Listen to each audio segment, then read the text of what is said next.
Let me say this, there's active discussions with a number of parties on how to address this issue, and I don't want to say anything that could adversely or any other way influence those decisions. Obviously, there's a deadline at midnight, so I'm well aware of that, Fran, and as is the Chicago Public Schools. I'd like you, if I could, since there will be a, there's a payment due, I'd like you to take a step back and think about this.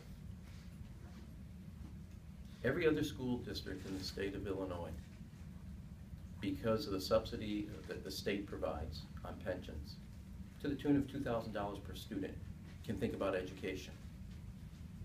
Because Chicago gets about $157 to $160 subsidy per pupil, not $2,000. Our school system, you're not asking me about the graduation rate. You're not asking me about the test scores.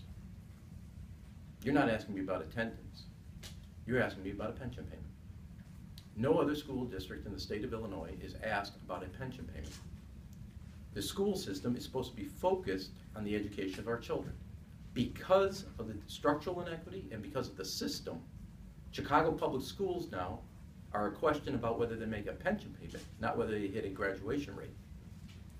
That is what the system and the state, prior to now, but for a whole host of reasons, has put on the system. There'll be, obviously, there's a deadline.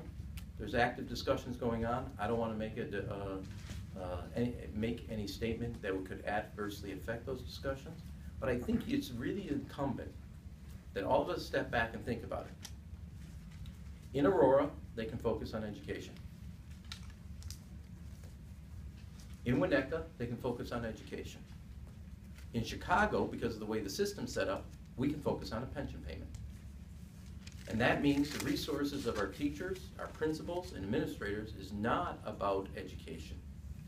But they're tied around an axle, figuring out whether they make a pension payment that no other part of the state is required.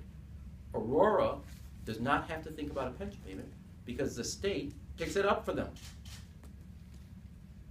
And I do think it's incumbent, if we're going to solve this problem, we have to be honest with the public that we have a system that is requiring people to make a set of decisions and choices that is upside down.